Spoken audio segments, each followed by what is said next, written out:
Assalamualaikum warahmatullahi wabarakatuh. Perkenalkan saya Kada Yurina Jene dengan presensi 28 NIM 22505620 SW 21841. Saya akan mempresentasikan dan mendemonstrasikan aplikasi yang telah saya kembangkan, yaitu DonorLink. Apa sih DonorLink itu? DonorLink adalah aplikasi sistem terpadu donor darah yang menghubungkan antara pendonor darah, pasien yang membutuhkan darah, rumah sakit, dan PMI.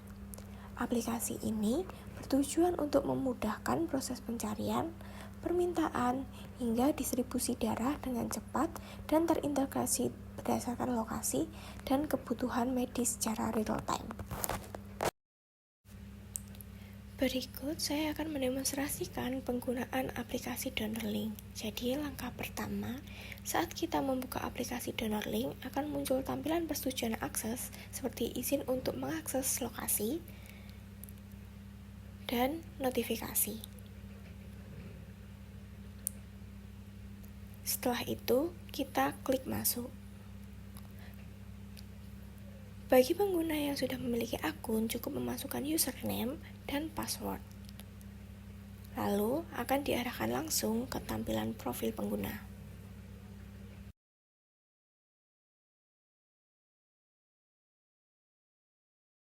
Selanjutnya, bagi pengguna yang belum memiliki akun, klik tombol buat akun. Kemudian, pengguna diminta memilih jenis akun sebagai pasien, sebagai pendonor, atau sebagai instansi rumah sakit atau PMI. Yang pertama-tama, saya demonstrasikan sebagai pasien terlebih dahulu. Jika memilih sebagai pasien, pengguna akan diarahkan ke formulir pendaftaran yang memuat nama lengkap, jenis kelamin, golongan darah, tanggal lahir, berat badan dan tinggi badan untuk menghitung BMI, alamat tempat tinggal, dan nomor telepon. Kemudian, klik Next untuk melanjutkan. Kemudian, pengguna akan mengisi riwayat kesehatan. Setelah selesai, klik Simpan. Dan langsung diarahkan ke profil pasien.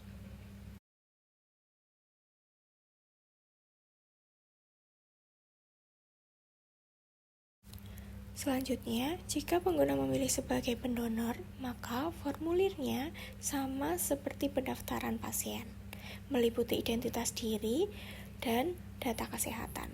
Setelah mengisi semua data dan menyimpan riwayat kesehatan, pengguna akan masuk ke halaman profil pendonor.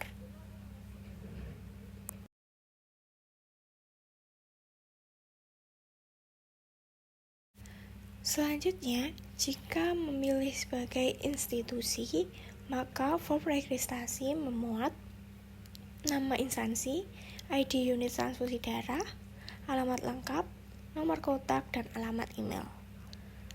Setelah itu, klik Simpan. Kemudian langsung masuk ke profil pengguna.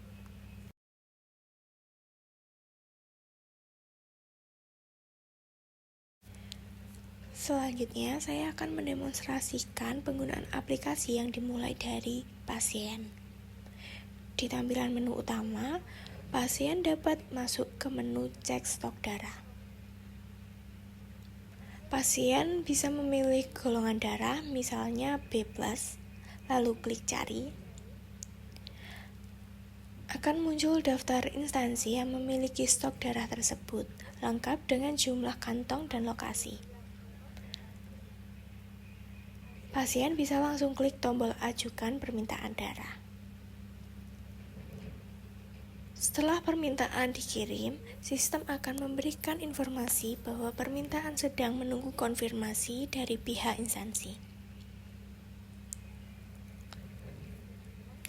Kemudian, permintaan pasien akan masuk ke akun instansi yang memiliki stok darah. Instansi akan menerima notifikasi dan bisa mengekliknya untuk melihat detail permintaan.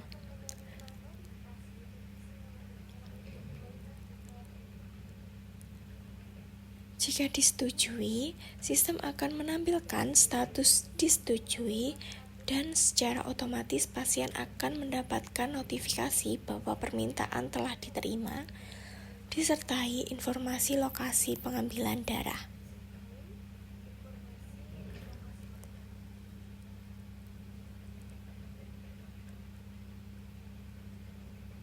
Seperti berikut.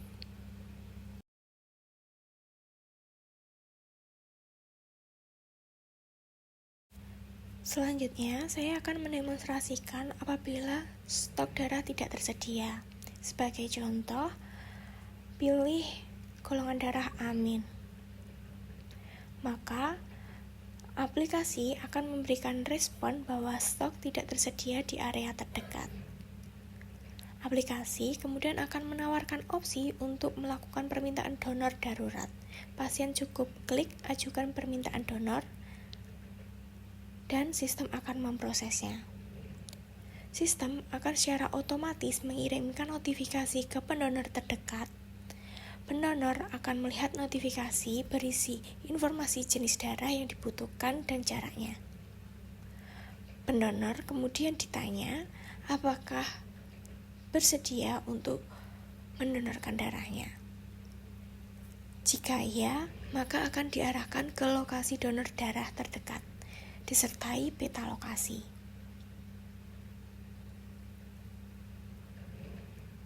Setelah proses donor selesai, riwayat donor akan tercatat secara otomatis di aplikasi. Sementara itu, sistem akan kembali mengirim notifikasi ke pasien untuk menginformasikan bahwa sudah ada pendonor yang bersedia dan pasien diminta datang ke instansi terdekat untuk pengambilan darahnya.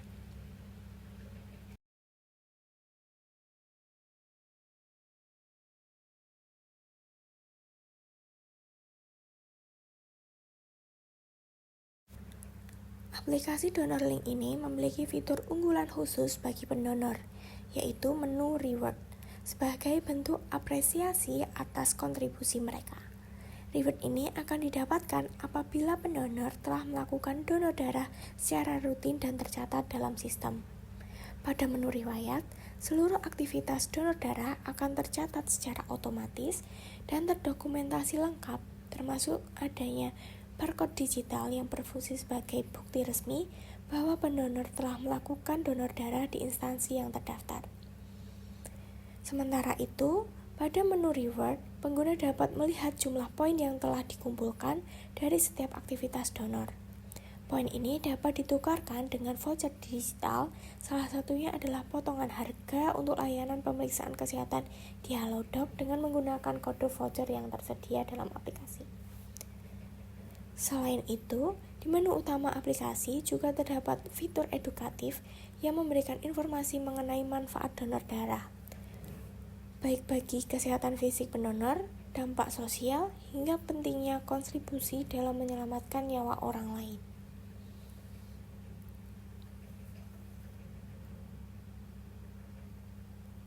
Itulah tadi demonstrasi aplikasi DonorLink, mulai dari proses registrasi hingga alur permintaan dan pemberian donor darah. Semoga aplikasi ini bisa menjadi solusi nyata untuk mempercepat, mempermudah, dan memperluas akses layanan donor darah di Indonesia. Sekian dari saya, wassalamualaikum warahmatullahi wabarakatuh. Terima kasih.